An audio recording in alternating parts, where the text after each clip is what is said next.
Hello लोगोफोर गोजोन्थों नोंथांमोन बयखौ दानि समाव आंनि इउटिउब चेनेलाव बरायबावबाय आरो आं नोंथांमोननि थाखाय माखासे इम्परटेन्ट आपडेटफोरखौ लाबोदों बे जाहैबाय मोनब्रैसो आङो नोंथांमोननो आपडेटखौ खोन्थागोन आरो नोंथांमोना भिडिअखौ जोबजासे नायनो थाखाय खावलायनाय जाबाय।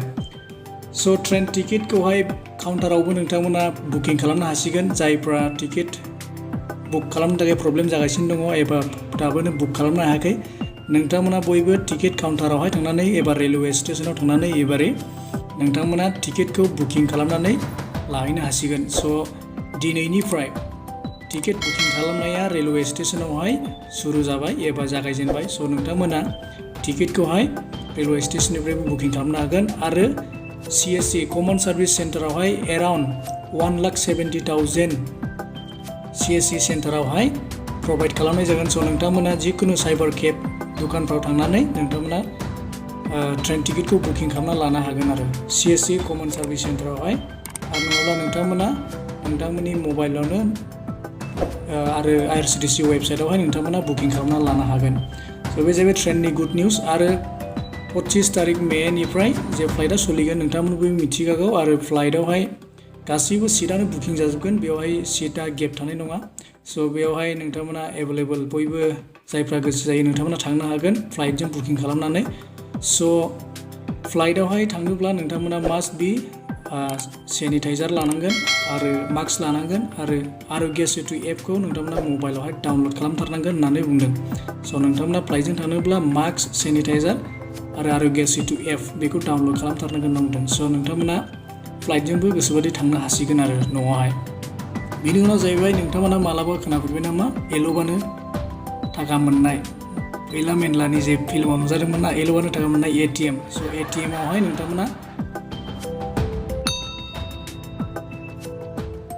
खस्थ' खालामनानै गुबुन गुबुन जायगायाव थांलायनानै माने बख'हैनो गोनांथि जानाय नंला मानोना SBIआ मोनसे गोदान प्रजेक्ट लन्च खालामदों बे जाहैबाय भेहिकेलावहाय गारियावनो ATMखौ सेट खालामनानै माने टुरिस्ट सिस्टेम गिदिंनानै मबाइल ATM सिस्टेम खालामनानै नोंथांमोना बे गारिया गिदिंबाय थागोन आरो स' बे गारियावनो नोंथांमोना गामिफ्रावनो ATMआवहाय फैसाखौ बख'ना लानो हासिगोन।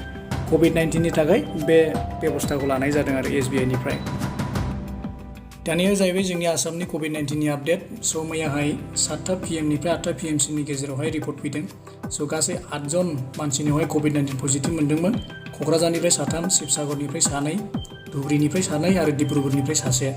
स' बिनि उनावहाय 8:30 आरोबाव रिपर्ट फैबावदों। हरनि 8:30सोआवहाय गासै 4 मानसिनियावहाय COVID-19 पजिटिभ मोनबावदों। बे जाहैबाय कार्बि आंलंनिफ्राय 2 आरो दरं उदालगुरिनिफ्राय 2।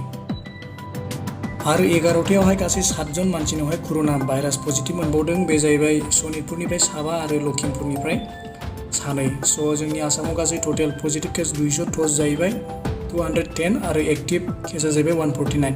डिसचार्ज टटेल 54 जाबाय। मैया 6 जन आरोबाव रिलिज खालामबावदों।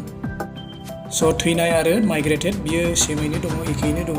स' COVID-19आ जोंनि आसामाव दैबाना बायदि बारायगासिनो दं लोगोफोर। स' एकदमबारे सांग्रां जानानै थानाया जोंनि थाखाय जोबोद मोजां आरो। स' दिनैनि भिडिअआ एसेनोसै लोगोफोर नोंथां बयखौ हामबायदों भिडिअखौ लाइक खालामदो आरो हायोब्ला शेयार खालामदो आरो साबस्क्राइब खालामनानै हेफाजाब होनो थाखाय खावलायनाय जाबाय। स' थेंक इउ लोगोफोर हेभ ए गुड डे।